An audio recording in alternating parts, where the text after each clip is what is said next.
Welcome to Dynamo's Dozen, the podcast that I bring you each and every single week, where I talk about whatever may be on my mind, from pro wrestling, sports, entertainment, music, movies, muesli, fresh socks and jocks, and everything in between, never forgetting the talc. And you are very welcome back to another episode of Dynamo's Dozen. And I've been asked recently by some listeners from various countries all around the world, Ian, why should you never forget the talc? Well, I'm going to tell you, we're a couple of hundred episodes in. Well, we're about 100 now, to be fair, but a couple of hundred sounds better. It sounds bigger. It sounds bolder, just like me. Basically, what the talc means and why you should never forget it is that when you get out of the shower, what you got to do is you take a big handful of talcum powder and you plant that shit all around your balls and your arse crack. It's as simple as that. That's exactly why you should never forget the talc. It makes you feel good, makes you feel sweet. So basically, essentially what I'm saying is you take that sweet white powder and you rub it around your junk. And I'm going to repeat that for some of our international listeners as well, because we do have a lot of international listeners that I've been noticing recently, and you're all very, very welcome. In the words of Del Boy, bonjour. And we'll start with the French. This is my French pronunciation, and I'm going to explain what you should do with the talc. Quand vous sortez de la douche, plantez du talc sur cuille. So what that essentially means is when you get out of the shower, plant some talc on your balls. For the Spanish listeners out there, cuando salgas de la ducha, planta un poco de talco en tu bolas. That one's better. I like that. Onto the bolas. I like that one. The Italians, for all our Italian listeners, everyone knows I'm such a big Italian football fan. Quando esci dalla doccia, piante un po' di talco sulle palle. There we go. I think that sounded okay. It's a great accent. Love that passion. Oh, passion. Latino passion. Yeah, Latin passion, man. And then finally, for our German friends, one of my favorite people, wenn Sie aus der Dusche kommen, pflanzen Sie etwas Talc auf der Eier. And don't ever put your hand up after you say a statement like that with aggression, because you will be arrested. So pretty much that's for all my international listeners and people who've been asking what the meaning behind never forget the talc is. 100 and odd episodes into Dynamo's Dozen, people probably never knew that, but that's exactly what you should do. Plant that shit all over your junk. Hell, you can even plant it under your arms if you want. Don't sniff it unless it's the good stuff. Colombian listeners know what we're talking about. I've already covered you with the Spanish stuff. So, yeah, you can do that if you want. But we don't condone it here on Dynamo's Dozen. And today's show is, of course, brought to you by the Dynamo Podcast Network.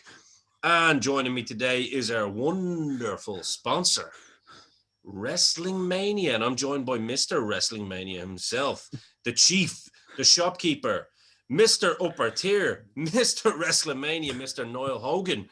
And it's been a while since we gave some plugs to WrestleMania, and today's show has a lot to do with WrestleMania as well. So, as you can see in the background, we've got a lovely, beautiful Triple H T-shirt in the back, which is very, very in the vein, very much so in the vein of the Punisher, which I really like.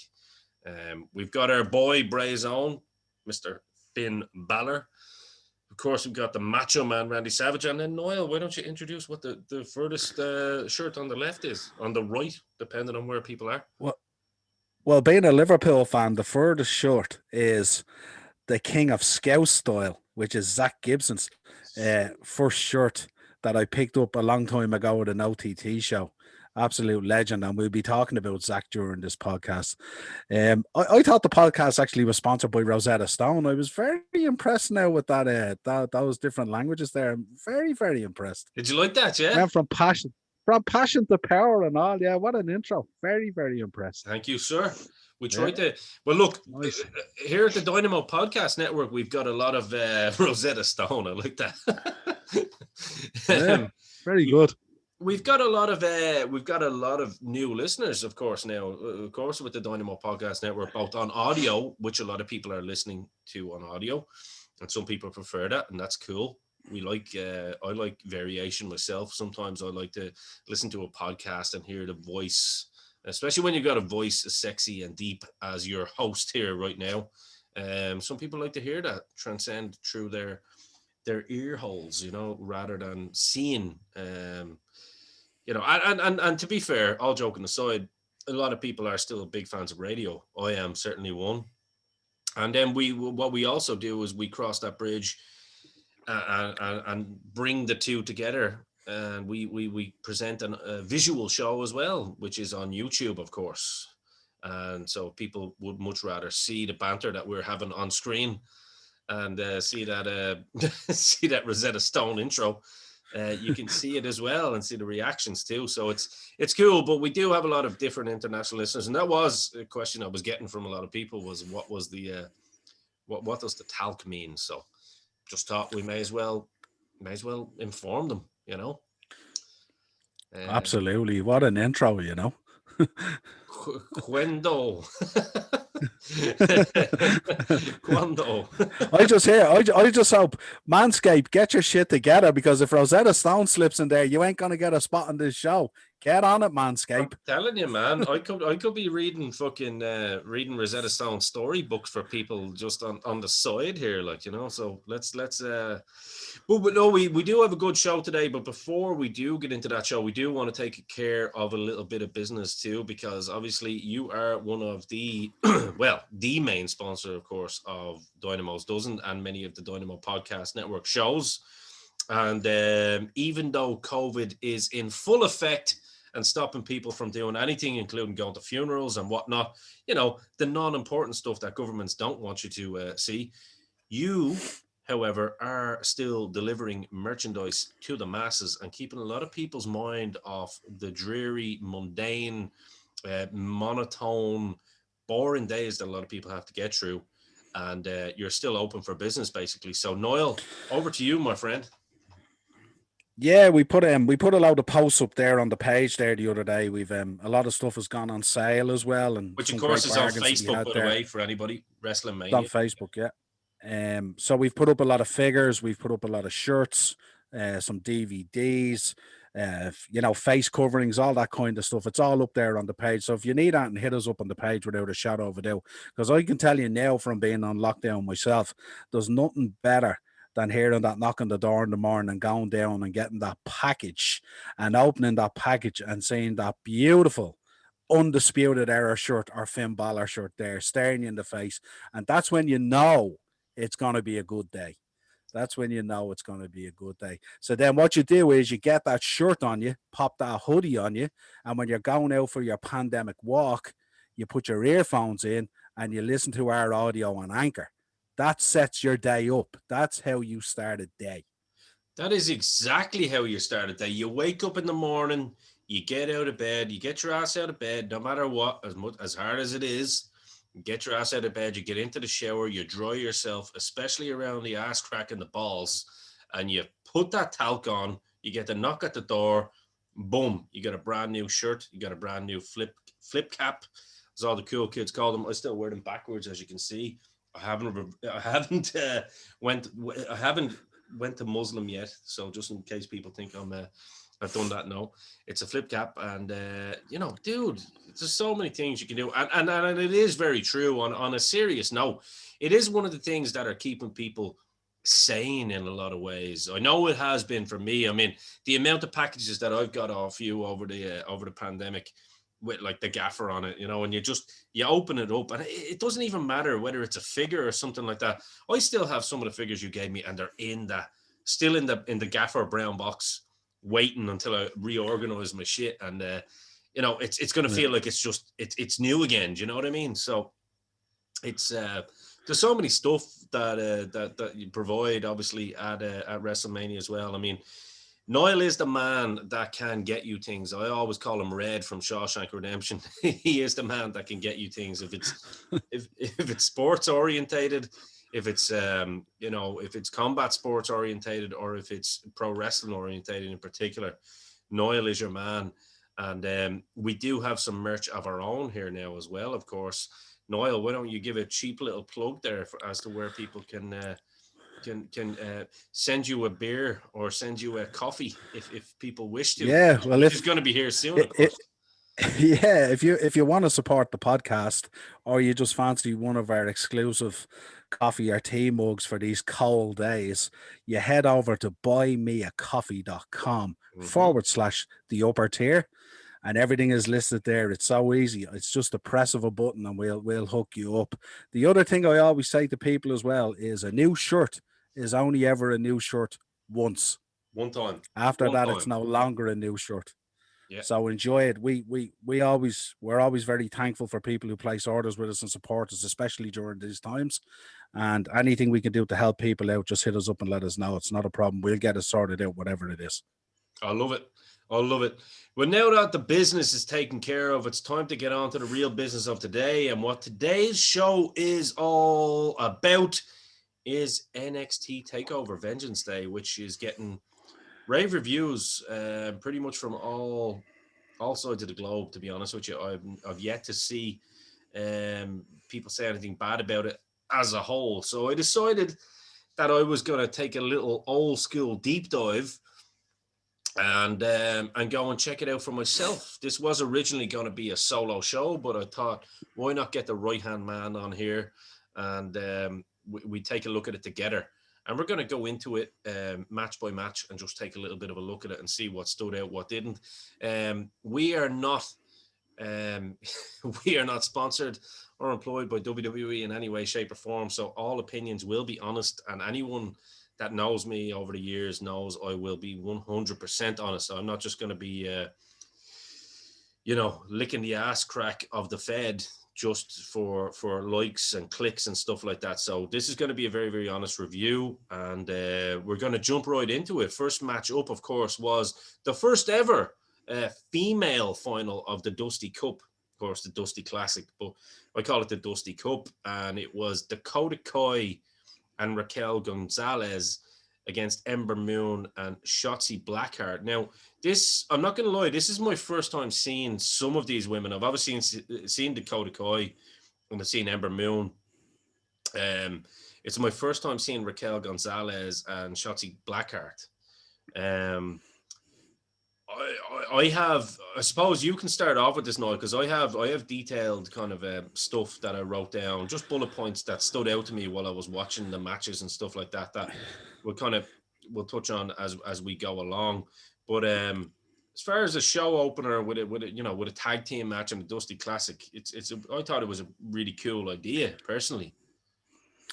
Yeah, I think it's when you think AEW is starting to get traction and build up, and suddenly when WWE come along and NXT and they just drop something like this, it's basically a message saying, sit back down, boys, because this is how it's done. Feels that and way, I just think it? Yeah, and I just think overall, I mean, I love the way they do those like Dusty Rhodes things, stuff like that. I'm a huge Dusty Rhodes fan. Me too. Yeah, you and me both. Yeah. And I love that. And also just a shout out today as well, remembering today Kerry Von Erich on his anniversary today, good shout out there, Yeah. Absolute superstar. But yeah, with this, going back to this match, I thought this match was brilliant in terms of, Dakota and Gonzalez. I mean, they were the favorites right from the outset. But I think in this match, they kind of flipped the script a little bit because you had Shotzi Blackheart and Ember Moon, and they booked the match in such a way that, like, you could feel that they could win it as well. It wasn't sort of one-sided where it was a given, and it kept you captivated in it. I thought it was a brilliant match to kick the show off. And I also loved the way they do that opening segment to the show as well. With the chap, talking about the different stars of the show. Oh no, I actually, sorry, I'm remiss without saying this. I wrote literally, this is what I wrote watching this. What the fuck is this rap intro? Triple H, I expect better from you. Now that's me as a metal fan. I mean, that bored the shit out of me. I didn't, it's like this. It's like, but it's Black History Month, so we must get a rapper on and do this kind of stuff. And I was just like, I just thought he was fucking annoying. He just annoyed me. And look, I appreciate his poetry and all that stuff. That's a given. But I thought that sucked personally. But anyway. No, I kind of like those intros because I think what it does is it sets the scene in terms of the pay-per-view event, that like everyone on the event is a big superstar. You know, like when you see like a Raw intro Yeah. and all the boys are on it, it kind of gets you excited because all the boys are superstars and the girls, you know what I mean? The one thing I would stress as well at the moment is WWE is absolutely knocking it out of the park at the moment in terms of the women's division. It's incredible. And I know we Yeah. touched on it on 4 Podmen Yeah. episodes with the Rumbles and stuff like Yeah. that and all, but it's unbelievable. Like all these girls at the moment are absolutely Well, top that's it. We're notch. not going to spend too much time on that guy. Yeah. I don't know who he is or anything. I just Yeah. For me, it's not my cup of tea. Like, I understand. Yeah. Some people like that. I just thought it was shit, personally. But anyway, the match certainly wasn't. I straight away, one thing I noticed, I really loved the teamwork early on with Moon and Blackheart. I wrote that down straight off the bat. I loved the back and forth. It was very, very old school in that sense. And there was a lot of old school heat in this match. Like there was good build up to the hot tags for Gonzalez to come in hot. Like they made sure that Gonzalez stayed out as long as possible and came in strong, because she is a whole lot of woman, and in a good way. You know what I mean? She is a big lady. Like she's a powerhouse. Oh, absolutely. Powerhouse. I wrote that. And Ember Moon, actually, good Lord, she has some nice stiff shots early on in this match. I thought the shots were stiff. Yeah. They were snug. They looked legit. Yeah. I thought that was really, really good. There was only one critique of this match that I had from my point of view. There was one particular move where, like, it looked like one of the girls had, I think it was Ember Moon, had the girl in a DDT position, and she was waiting on the other one to go and run the ropes and come back with the impact. It was very long in between that, you know what I mean? And I was kind of going, because it's like the girl in the DDT position saying, fucking come on. Do you know what I mean? Yeah. And that's the only real critique I had from that match. It's something very small, something that probably people didn't even notice, but you probably know what I mean. Yeah. I didn't like that. I wrote down here, Blackheart is fucking lethal. Her fire is really cool. I like that kind of rocker chick anyway, you know that. I liked she had some good stiff. She actually kind of reminds you of a young Paige in a way, and not just because she dresses like her. She has that kind of reminded you of Paige early on. Did you get that? Yeah, it did. And funny that you mentioned as well, that kind of old school way as well, you know, that kind of, you know, English style or British style, if you like, coming through. Yeah, but you'll notice as we go down through the matches, that old school style was present in nearly all the matches. Big team, big team. Yeah, but it also had a sort of an up-to-date feel to the old school, if you like. Yeah, very much so, yeah. But do you know what I like as well? I like the way, like we were talking about Blackheart, the way she comes out. Like I love that little tank thing and all. I just think it's cool. Yeah, I think she's, you know, deadly, yeah, but it makes it feel like it's a big feel show. You know what I mean? You know, like a WrestleMania feel show. So they make a big deal of it by doing those kind of things. You know, rather than you have a tag team thrown together and Amber Moon comes out to her entrance and then, you know, Shotzi comes out to her entrance. No, they pin it together and it's all good. Yeah.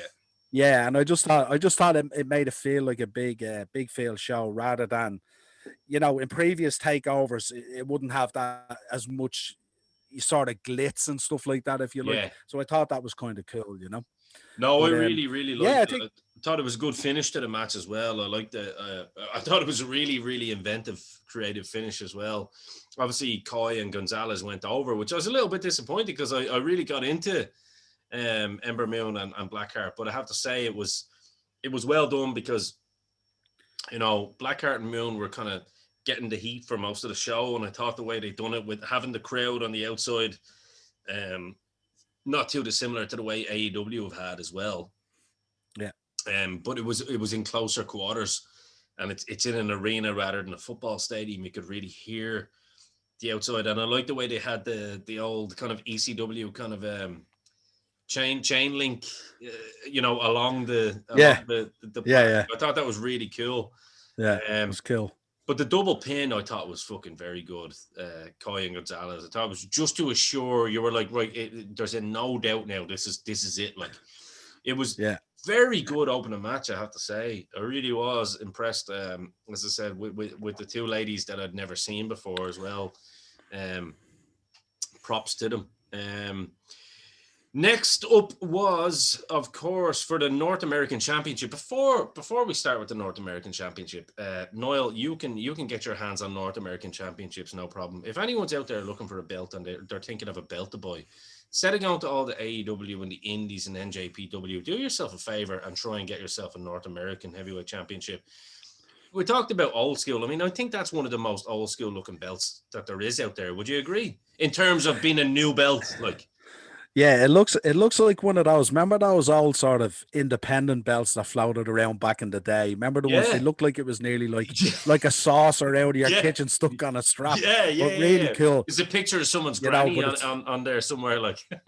yeah, that kind of thing, But it was no, they were really no, it's a really cool belt, and again, there's some great history to it already for such a young title. Some serious names have held that, you know what I mean? I'm a fan, and it used to be, a pretty well-known title, not under the WWE brand, but it used to be a title that would float around territories. They would call it North American Championships and stuff like that. So again, Triple H paying homage to to everything that to his predecessors, I suppose.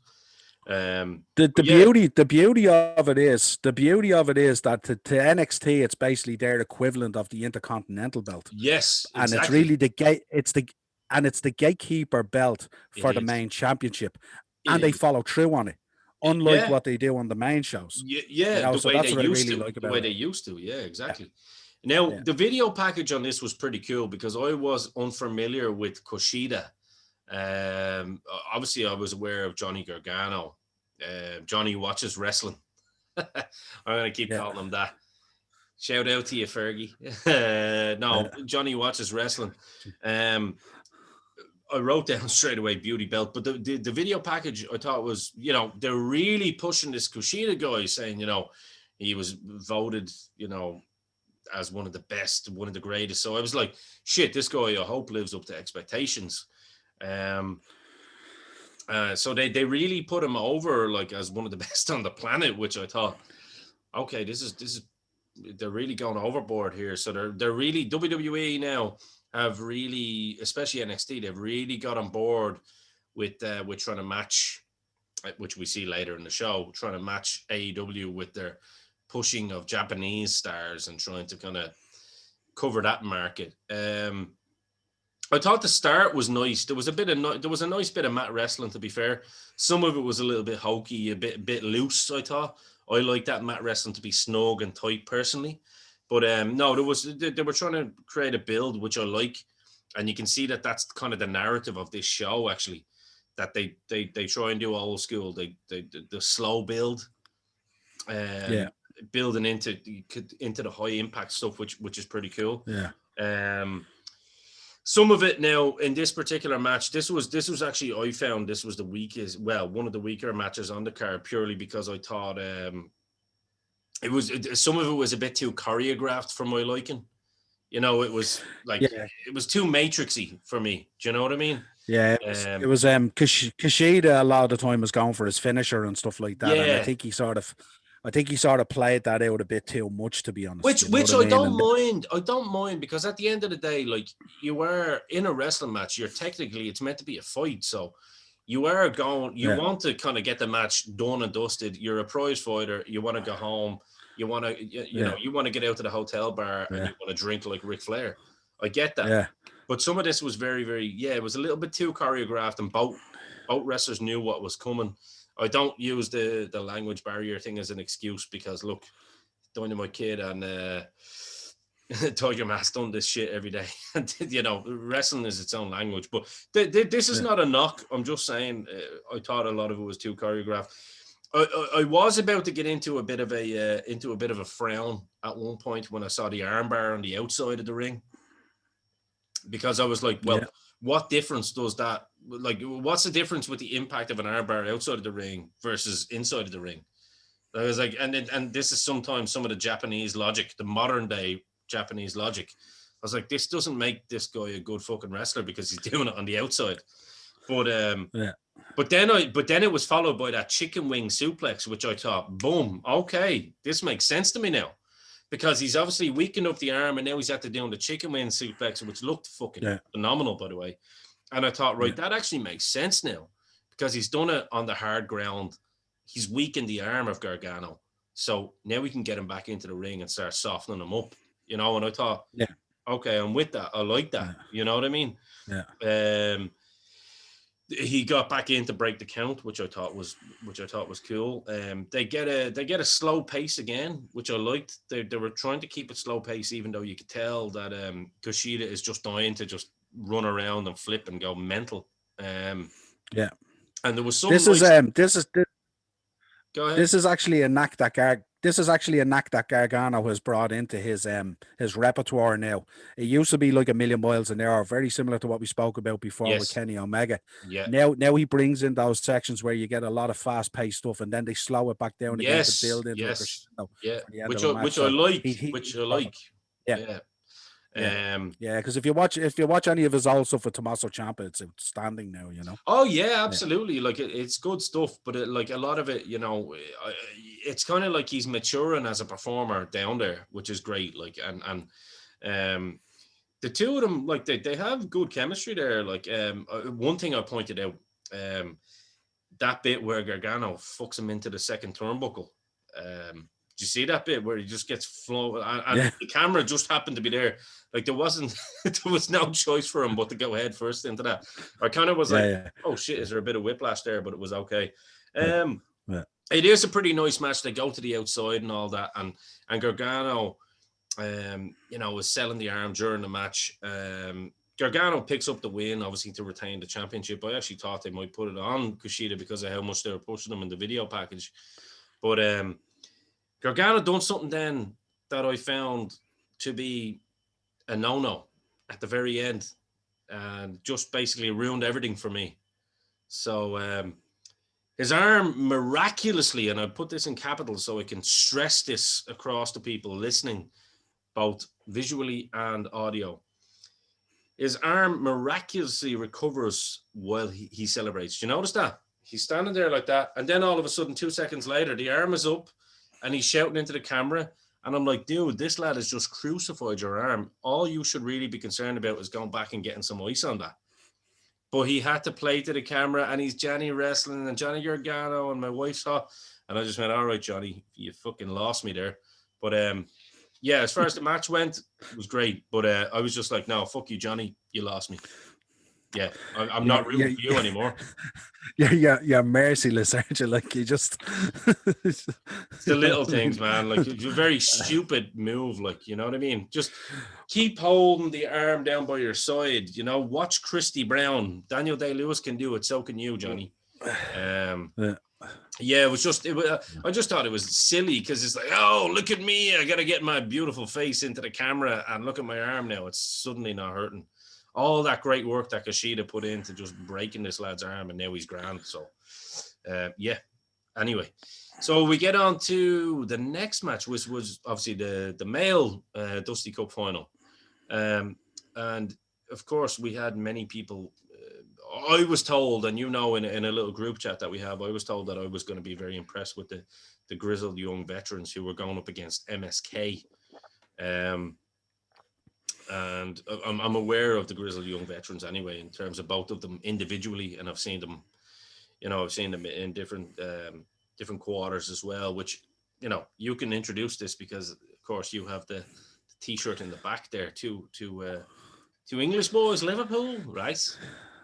Yeah, well, this was kind of an interesting match in terms of, you know, MSK have come in and they're on an absolute tear. Formerly known as the Rascals, obviously in Impact, they were on a proper tear there, you know what I mean? And then you had them up against the grizzled young veterans, which is, if anyone knows anything, it's harsh world of sport type of horribleness in wrestling, if you like, you know what I mean? Zach Gibson is just outstanding on the mic and as a wrestler and as a heel. The promo that they walk out to was just perfect. Saying like, you guys are in for a world of hurt. Like, you know, you're basically saying they're basically taking the Jim Cornette narrative and possibly even the Dynamo narrative of like, you know, we're old school and you're a fucking, you know, you're about to learn. Yeah. I thought it was actually very good. Yeah. But I love the way they use those things, like you know the way the match goes where they're cutting off the ring, you know, this old school way, like if you want to look at tag team wrestling, and we talk about the beauty. Can I say one thing? I wrote just to verify what you've said. That's actually funny that you said that. I wrote actually, grizzled young veterans, great teamwork. Again, teamwork. Swapping, you know, it's like Night Watch, you know what I mean? It's like it's basically right. It's the Night's watch. It's your turn now, right? But they get it. They get it. They get it in a nutshell, you know. And they kept going to holds, Niall. They kept going to holds. Keep the man in the center of the ring. He can't do anything. We'll keep him at a vertical base, and boom, he can't get to his tag partner. Yeah. But I like the way as well they use that sort of, you know, that dirty old school way of wrestling, you know what I mean? They use nasty, knacker, you know, knacker. Yeah, I love it. It's bar brawl type stuff, really, you know what I mean? Real old school bar brawl type stuff. And it was an interesting contrast as well in this match, because remember, the grizzled young veterans now, I think as far as I know, that's their second year in the final, and that's twice they haven't got it, you know what I mean? Yeah. So you would have thought this year, maybe this year they were due the rub of the green, you know what I mean? But MSK on such a tear at the moment, it'd be hard to pick between the two. But it was a very interesting contrast between both teams. I mean, you'd MSK doing all their crazy stuff that they do. I did write that down. The problem I had with MSK, like for me to get fully behind them, was that I wrote down that they too many finishers, and I put that in brackets, that are just used as generic moves. You know what I mean? Like the two boys are working.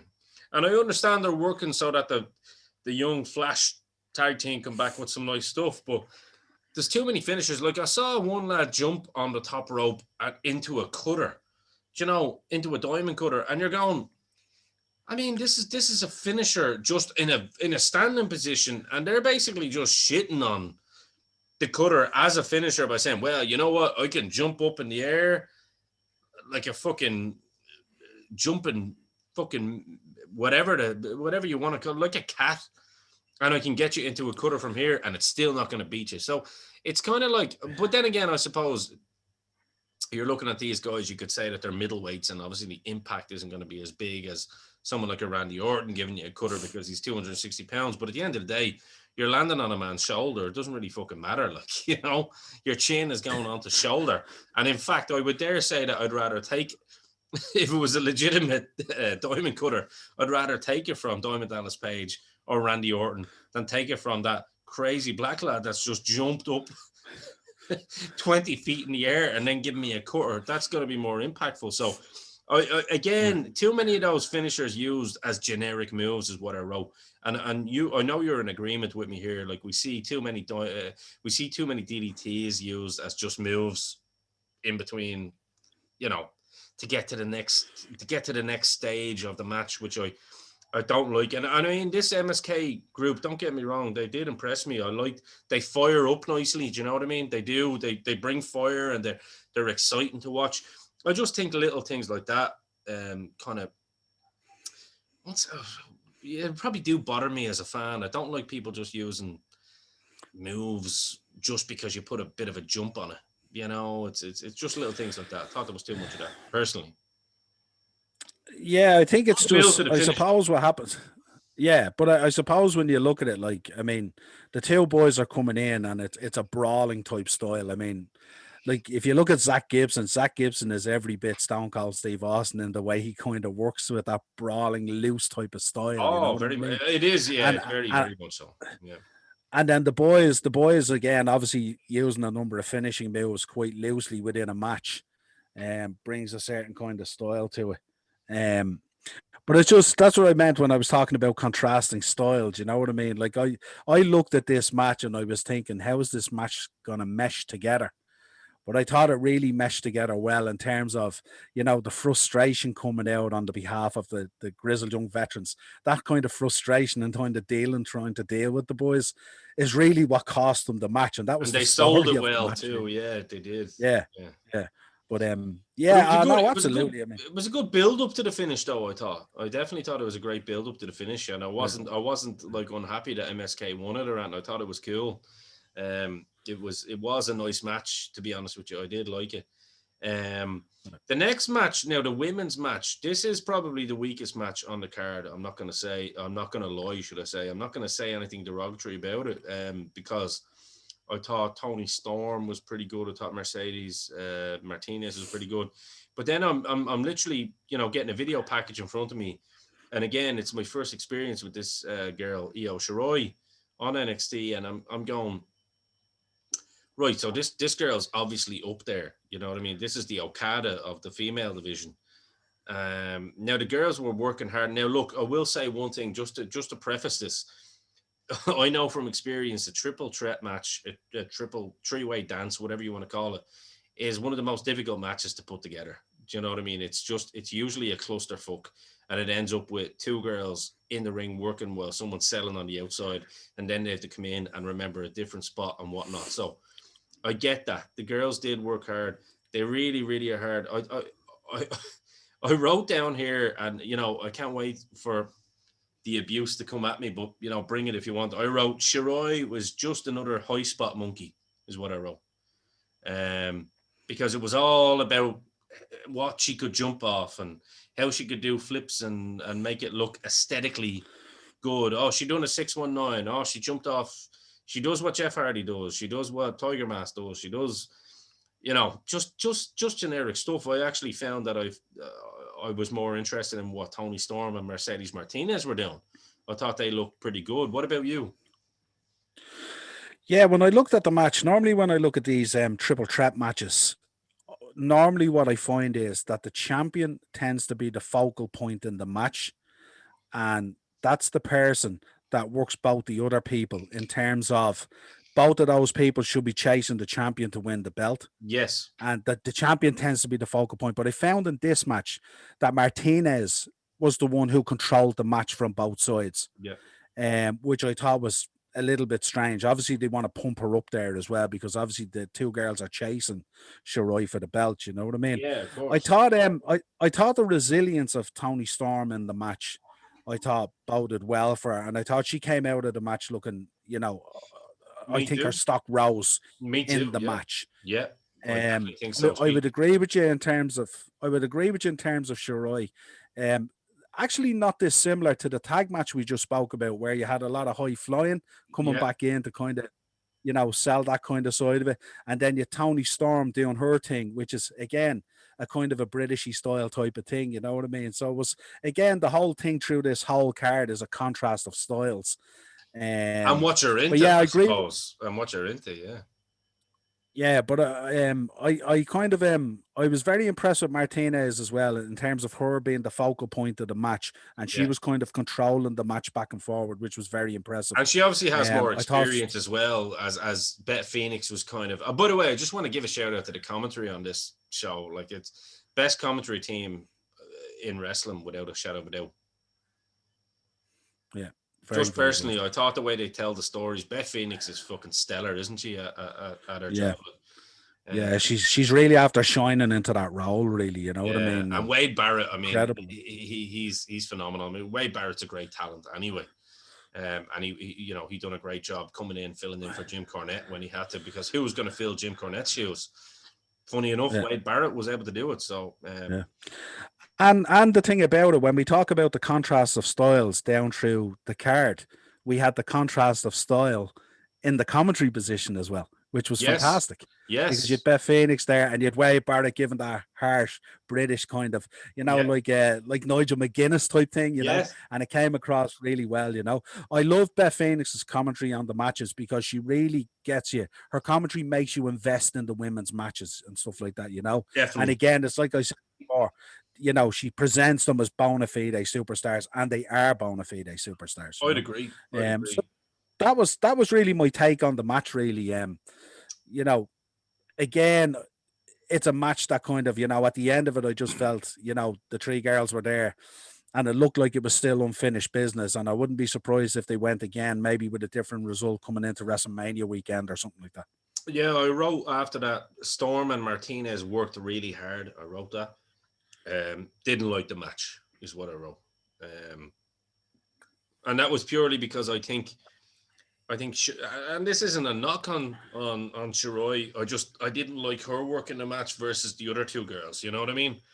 Yeah. And obviously Shirai, they want to keep her strong, so she wins the match. The next bit is just fucking crazy, and I wrote, what the fuck, like.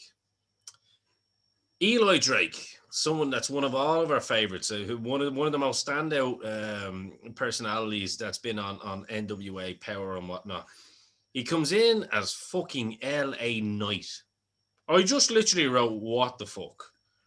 Like, it's this stupid WWE thing that nobody knows. Oh, here's a guy that's pretty much getting over constantly down there, but let's change his name. You know what? Hunter, don't call him Eli. LA Knight. That's where the money is. What the fuck? This is behind this is behind the curtain, Ring of Honor 2006. What are we gonna call this guy? Get out there, you're Joey O'Connor. Oh, do you know what? Like, hey, shout out to Simon Rochford, you're Danger Doyle.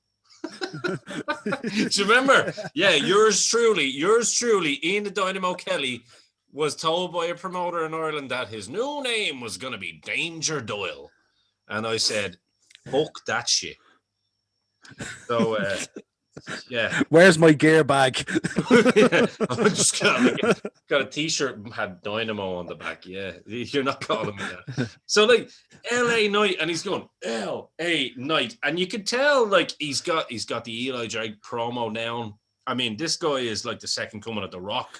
When you give him the mic, in my opinion, and I know you were with me on that. This guy is up there with The Rock because he's a big Rock mark anyway. But when it comes to promos, this guy is going to be absolutely golden, and people will enjoy it. And I'm sure people will get used to the name LA Knight. But for me, good Lord, well, when this is my first, because I'm watching this and I'm like, this is a treat for me. I'm a fan of this guy, and I'm like, shit. Eli Drake has put pen to paper. This is awesome. And I'm sure it was the first time you had seen it too, right? LA fucking Knight. I was like, sorry, I need to go back and listen to that and make sure that my ears didn't deceive me. Did they just say LA fucking Knight? Like, is this David Hasselhoff, like, as Knight Rider, or what's the story? No. My ears didn't deceive me. LA Knight.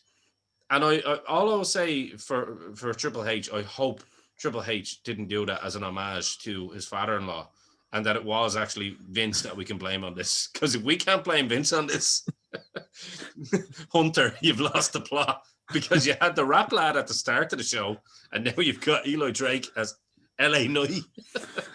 But you know what happens? You know what happens with these things? These things when they first spawn out seem like the weirdest things. Look, I'm probably going to be invested. Yeah, I'll probably get an LA Knight t-shirt next fucking week. Yeah. In 6 months' time, you're going to be rocking an LA Knight t-shirt and hoodie. There's no doubt about it. By the way, get your pre-orders in right now to Wrestling Mania. Go on Facebook. Niall's already got the LA Knight t-shirts on fucking order. They're grand. It's going to be good. I'm going to be hanging them right beside the Danger Doyle ones. Oh, yeah. Please, don't buy the Danger Doyle's ones, because I won't actually get any royalties from that. It can be guaranteed. Please don't buy them ones. Right, it's main event time. This is obviously the match that the match heard around the world, basically. Something that is still talked about across social media. We're talking about two phenomenal wrestlers, but one that, Edge himself said is literally in a league of his own at the moment. And it's for the NXT Championship. Of course, it is Finn Balor and Pete Dunne. I will say, I thought it was a great video package, actually, Niall. It reminded me of 97, 98 era WWE, actually, more so than, say, when The Rock and Stone Cold. It reminded me more of, like, Michaels and Bret, Austin and Rock early on. Did you get that vibe, or? Yeah, this is one of these moments in time. This is wrestling 101. Yeah, If anyone out there wants to be a wrestler, study and watch every second of this match. This is one of these moments where you get two competitors together who are outstanding wrestlers, outstanding psychology, and outstanding care to promote each other. And I just thought when all those things come together in a match, this is why we watch wrestling. This is yeah, why you hear people out there complaining all the time about Raw and SmackDown and all these other things. This match is why we watch wrestling and why we are wrestling fans. yeah, And every so often, this match comes along. They called it after the match a contender for match of the year. Everyone else needs to go home. This is match of the year. Forget about it. If this doesn't take the slammy for match of the year, then it's a travesty. There's no doubt about it. I'd Nothing is going agree. to come along to better this. I'd agree. To Um, set the premise as well, I thought WWE done a great job. They actually went old school with this, where they had that old, remember the old thing that people used to think it was Bret Hart's music about to start, where it was like boom, boom, boom, boom, boom, boom, boom, yeah, boom, boom. And it shows obviously Pete Dunne coming out with the two boys, and they're like, you got this, join us with the gold, and blah, blah, blah. And he comes out and he gets his entrance, and then Balor comes out on his own, obviously gets the entrance. Thought it was just it was just very big fight feel, basically. Very big fight feel to this. yeah, And yeah, I suppose in terms of how we can attack this, like I can look at I'll tell you what I do. I've three pages of notes here, like in terms of this match. Like as I say, I love the entrance. I love the confidence on the two guys' faces. That's something that really stood out to me. They both looked like stars. You know, Pete Dunne had that gnarly kind of face that he does, and looked like he was fucking ready to go. yeah. Do you know what? Do you Balor, know what I really? Do you know what I really liked? Even before the match, I liked the way during the pay-per-view it showed the two showing them boys taping arriving up. at the build. Yeah, No, it showed them arriving at the building. Remember yeah. earlier in the And pay-per-view, then it showed you them have taping up the wrists as well, which I thought, yeah, again, big fight feel. Very simple little yeah, things that can just, yeah, really get you yeah, excited for what's to come. yeah, Um, yeah, Thought the match started out absolutely brilliant. It was nice. I mean, this is just awesome. This is Ireland. I mean, this is UK style wrestling. Let's be real. You're talking about the guy that realistically brought pro wrestling to Ireland and created what we have now. In Finn Balor. Versus a young Pete Dunne who's only fucking 28 years old, 27 years old. How does that 27, yeah, how does 27, that even happen? So, like, I mean, yeah, so you're looking at, two guys that literally, are at the tippy top of the industry in terms of how they work in the ring. I loved the mat and chain wrestling, but in particular, I loved the jostling for position. So it wasn't just mat and chain wrestling. It wasn't just going down in a headlock takedown and lying there for 5 minutes. It was actually, they were jostling for the upper hand. And I really wrote that in capitals because, for anyone that hasn't seen the match or anyone that has seen the match, go back and watch that again. Everything is with a purpose. And I wrote under that UK style. That tells you exactly where my mind is at watching this match, right? UK style. And then Wade Barrett, as I'm thinking this, comes in with the comment, this is the age-old England versus Ireland.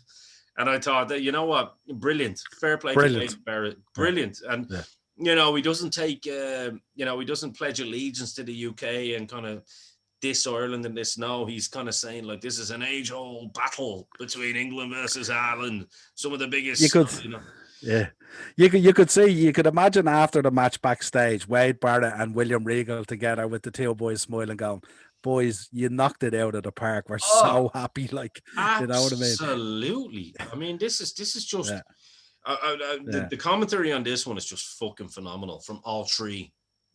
It's really, really phenomenal. I wrote down here Pete Dunne, slow and methodical, the way he's trying to get the hands. He's looking for ways to get the hand so he can break a fucking finger or a limb. Can I just say, I wrote this down as well, and I put 2 ticks beside these things as well, because as anyone can see, these are the kind of notes I make. Old school. I don't write them on a laptop while I'm not looking at the match. I write this shit as I fucking see it. And I've watched it twice. I watch it once to write these things, and I watch it second time so I can see it properly. It's the only organic way to do a review. Absolutely. Balor selling. Good Lord. Every time, like when he was getting a limb, his body moves the way, and the facials are telling exactly the exact type pain you'll be going through if somebody's trying to basically break your fucking finger. I wrote here, wow, and I put 3 exclamation marks. Balor in a leg lock for a few minutes, and Pete Dunne going for the ear, neck, and jaw. Do you remember that? Balor had him in the leg lock, and you could see him behind him, and he's like trying to grab the ear. Yeah. And Balor's like, and at one point, Balor goes, ding, ding. You know what I mean? Yeah. That's working.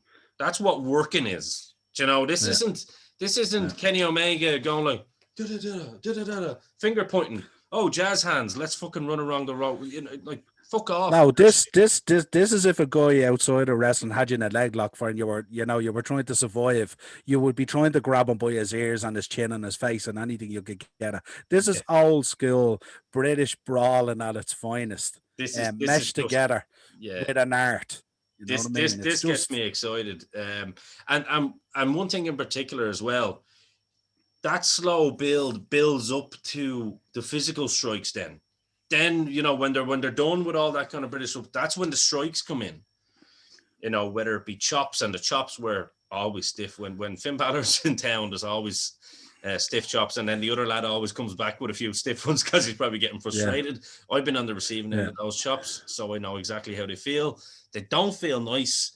I walked around with Finn Balor's handprint on my stomach for a week, and that's a fact. So they're not good. So you can see Pete Dunne coming out with those chops back, and he's doing the front ones. I wrote down something here which I actually I encourage and I implore people to go back and look at this. When Finn Balor actually gets his comebacks, and when he's actually, you know, working in the ring, is there anybody more aggressive than him? I believe that he's the best in the business in aggression. You know, like when you see those facial expressions, and when he's driving those moves home. Someone actually said to me on Facebook yesterday, which I thought was actually very ironic considering I'm a fan of the other guy, that they remind him of a modern day Bret Hart in a lot of ways, in the sense that his actual moves are like never hits a bum move, but his facials and his selling match his aggressive comeback. And I think Devitt is I even think Balor's on a level above Bret Hart in the sense of his facials in his aggression. And I don't know whether people get what I mean. So I'll try and articulate it in a better way.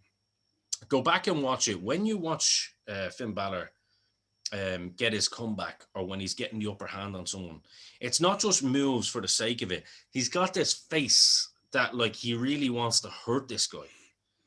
And he does it with a purpose, and everything is driven. Do you know what I mean? But safe as houses. Yeah. And that's what I mean by the Bret Hart kind of.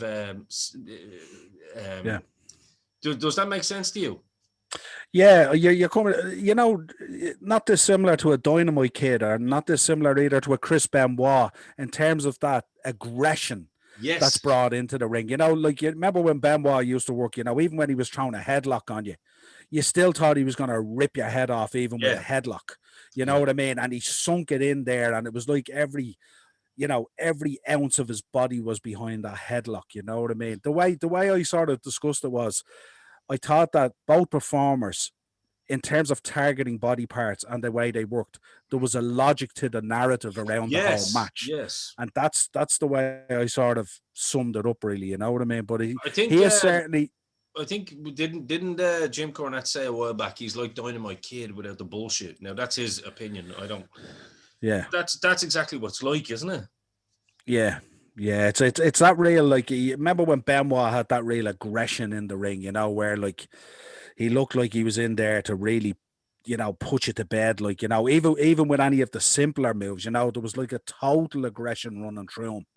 And you could, as you said, you could see it in the way, you could see it even in the way Balor, you know, the way both guys, the way they arch their bodies and the way their body positions, they do it in a way that wouldn't be normally natural to a wrestling match, unless that aggression was there to sell it. Exactly, and it's like You I know, just found any move that Balor does when he gets you down and he pulls you into that one, and it kind of drops you down. I'm not a man for names of moves. I was when I was a kid, but yeah, I generally know what way the body's meant to go with the moves. You know, like if it was called in the ring, I'd be like, yeah, I'm yeah, taking a bump here. Um, yeah. but like, there's no wasted motions with Finn Balor. No wasted No, motions or no wasted movement. There's no time wasting where he doesn't know what to do. And one of the things that I pointed out on this actually proves that you'll actually see, to a lot of people, they may have thought that this was on purpose, but you can see that Pete Dunne goes for that backflip off the rope and falls back, and he failed it. You know, that some smart marks would call that a botch. Yeah, essentially, but it's something that can happen with sweat. Straight away, did you notice Balor goes to the knee and covers it up? Boom. That is just working. Straight away, he went, right, I'm going to sell, because obviously he was working on the knee during the match.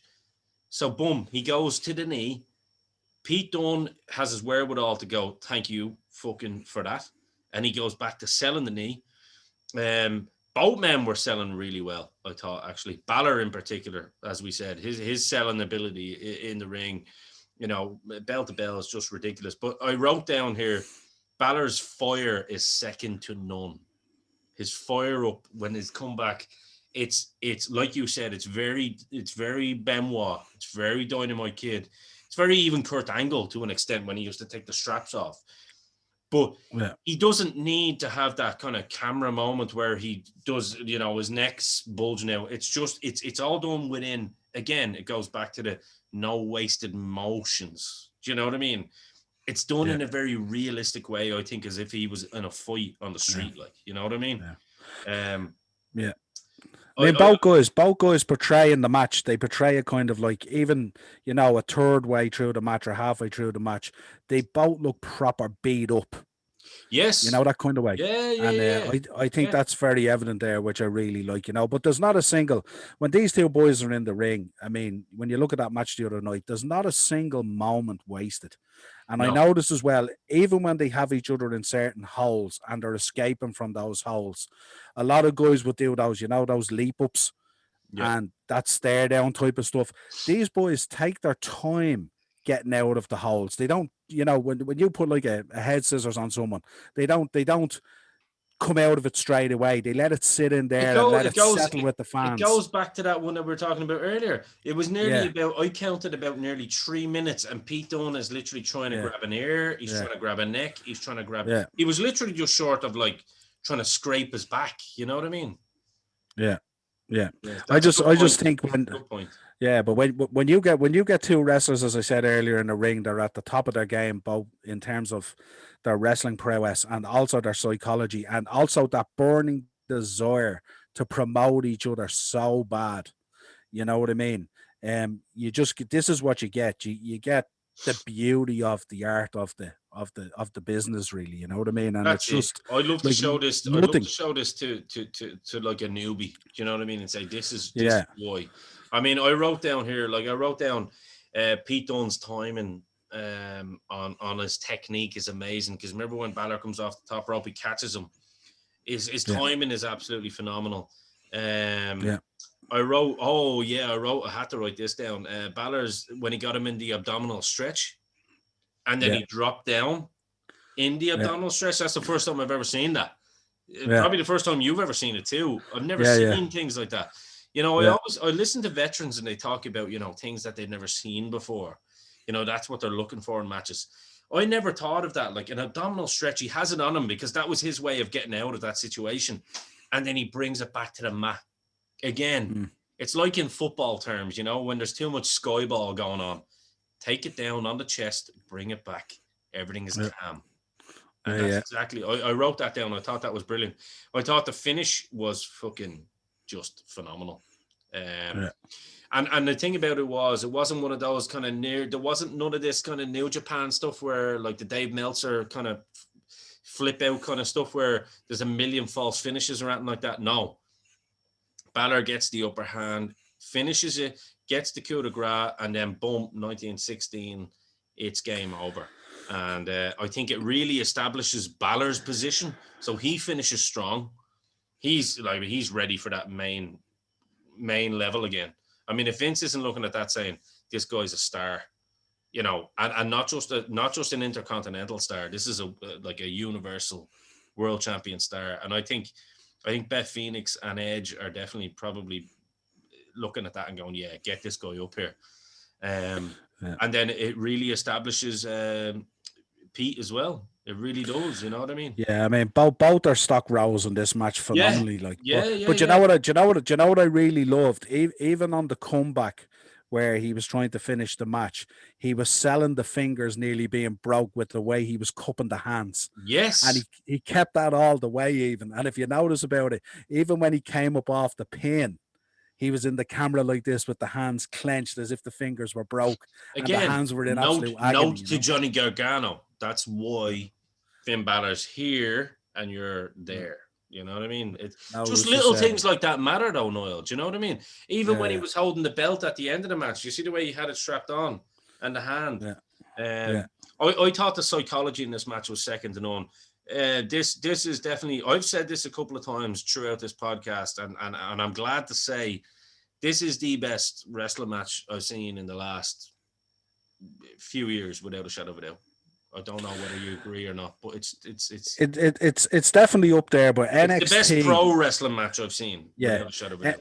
NXT, you know, has a great tradition of producing these absolute insane matches, and by getting the blend right, they've done it now over the years, nearly in the history of NXT. Would you say the only thing that could compare to it still would be Dusty and Cody? In terms of, I don't know. I know there are different stories being told here, completely different stories being told, but at the same time, when I look for pro wrestling, these are if you put these two matches beside me and go, watch them, I go, my faith in professional wrestling will never die because of this. The only thing I would say to you is, in fairness, and the difference is, you know, you're talking about Dustin and Cody. You know, I regard as two veterans of it. You know, you're not going to get a bad match out of those guys. And when you throw that nostalgia effect in there and the family thing and the brutality of the match and stuff like that was phenomenal. What I would remind people again, and we've been very fortunate in it, we've gone to a lot of wrestling shows in this country. We've seen Pete Dunne nearly from the beginning, and we've seen Pete Dunne spawn into this absolute machine of a superstar. Yeah. And we knew he was a superstar. Years ago, we knew he was a superstar. He's just a phenomenal wrestler, phenomenal athlete. But what I would say to people as well is he's 27. It's imagine the scary. Pete, it's scary. Imagine the like Balor's a veteran. Fair, Balor is a veteran at this point. You know, he's nearly 40. Yeah, but this is a 40-year-old versus like a lad 13 years is younger. Like, you know what I mean? But this is a lad. Like, if you think about Finn Balor, he's had the benefit and the hard work, obviously, of spending so much time in New Japan and honing his craft and doing all those things. And in the gym, hence why he doesn't look 40. Everywhere. It's fucking ridiculous, isn't it? Then you look at Pete Dunne, who has had to go out there and work his ass off in the indie circuit, up and down the length and breadth of the UK and Europe, to become the worker that he is. And it hasn't been, people shouldn't get this dismissed either. This hasn't been an easy road for Pete Dunne.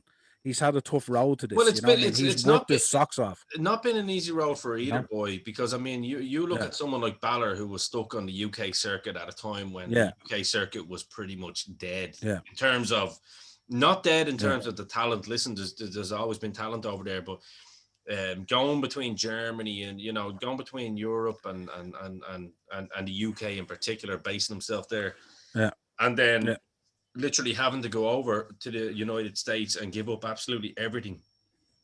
You know, no WWE contract.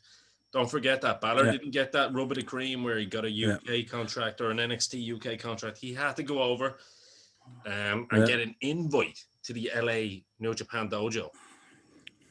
Yeah, and then go to Japan, give up everything, and learn everything in Japan, and what you're seeing now. So and took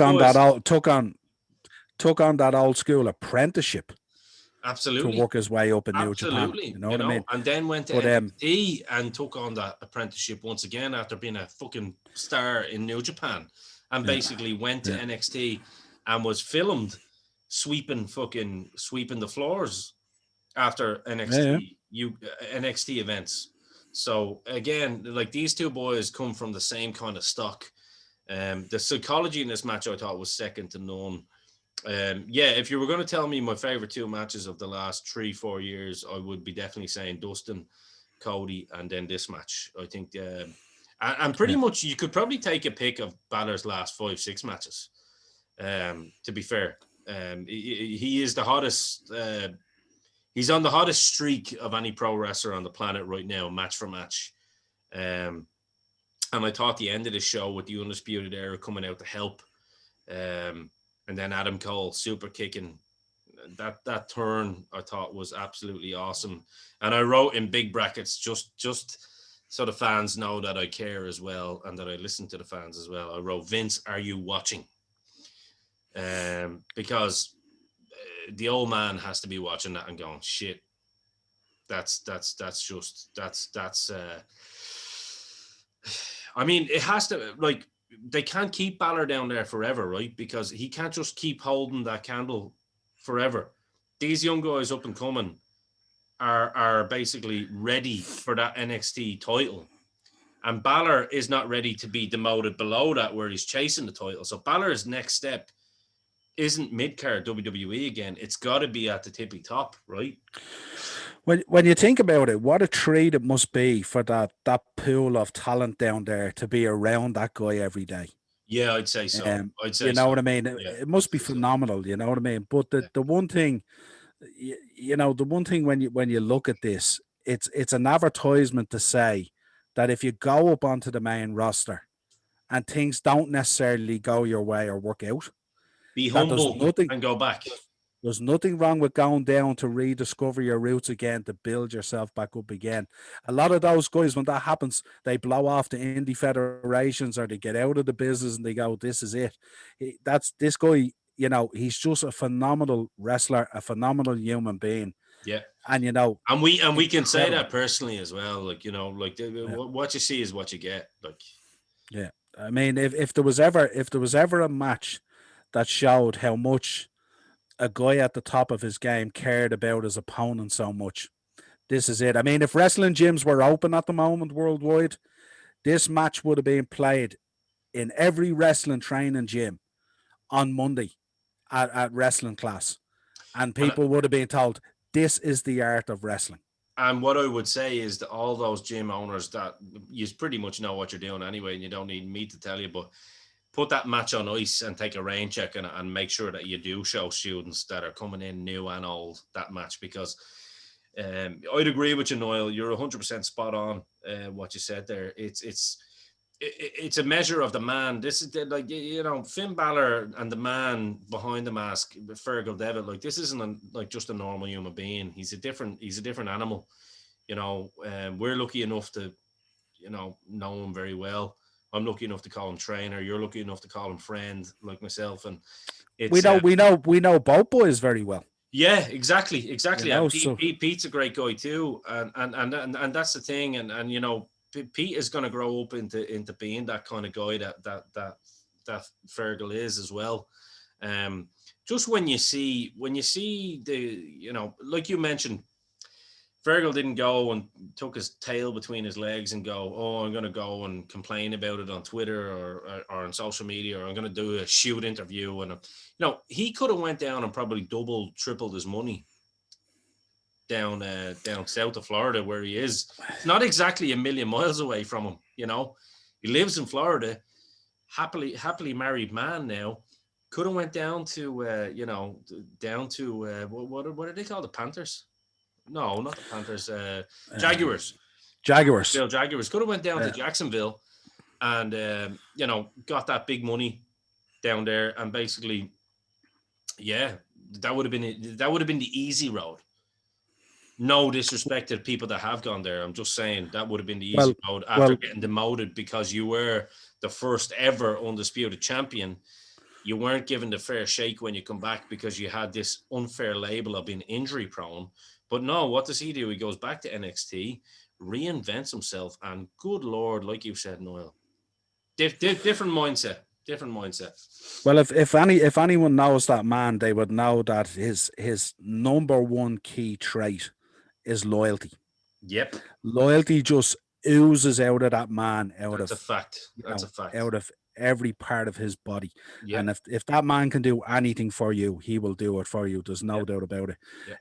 And it's shown through in this match because you can see, I mean, Pete Dunne's stock has just skyrocketed like Halley's Comet to the moon.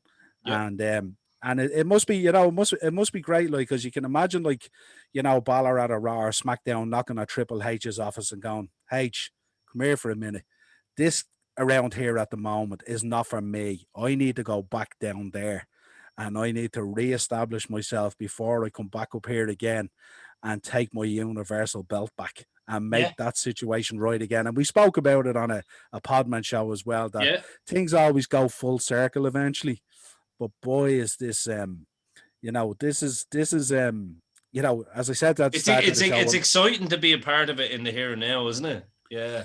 Well, it is for us because we're so passionate about it as well, in terms of we want these guys to be superstars and do well and earn truckloads of cash and be successful. And you know what I mean? So when you see even a match like this booked like this and you see the video packages, they bring a smile to our faces straight away because we have a different level of investment in it, because we have, friends and associates and guys that we've seen grow up in the business who we know the hard work that they've put in and they're fulfilling that potential, and it's phenomenal to watch. It's an amazing thing, and it's an amazing thing. Sometimes you can get as much pleasure out of seeing somebody that has changed your life or been successful, has touched you in some way, shape, or form. You can get as much pleasure out of watching them succeed as you would yourself. Do you know what I mean? And I think that's one of the good human traits that people have, and it's great to see. Yeah, I mean, I thought it was a great pay-per-view. I wrote this at the end. Great pay-per-view. Really big fan of it. As I said, there was no bad matches on it. So even the little things that I did, call out, it was, as you said, I'm harsh in that sense, but it's just purely because of what I like to see. And that match in particular just fulfilled everything, just the little things, you know what I mean? Well, see, the format is brilliant because the format is basically 5 quality matches with plenty of time for each match. Yep. And there's no rush. There's no messing about. There's no nonsense. There's no trying to crowbar in extra matches or any of that. It's just a solid wrestling show put together that you're meant to enjoy. And you can see when we talk about it, when we talk about these shows like NXT, we smile all the way through these podcasts talking about them. You know what I mean? Because, it's why we're fans. This is why we're fans of wrestling. You know what I mean? Obviously, we get those WrestleMania moments down through history that makes us fans as well. But these shows remind us of why we're still wrestling fans and why we've invested so much of our lives in it. Exactly. And that's how I summarize the show, really. I love it. And until next week, Niall, it's been a pleasure having you back on the dozen. It was a great one to talk about. And once again, everybody go and check out Wrestling Mania on Facebook. Hit up Niall with a message for anything that you may need. If he can't get it, I'm sure he's going to be able to source it from somewhere. Like I said, he is Red. He is the man that knows how to find things. He is my right-hand man, I am proud to say. This show was brought to you exclusively as part of the Dynamo Podcast Network. From me, Ian the Dynamo Kelly, your host. From my guest, once again, Niall the Shopkeeper Hogan. For all of us here at Dynamo's Dozen, Dynamo is over and out.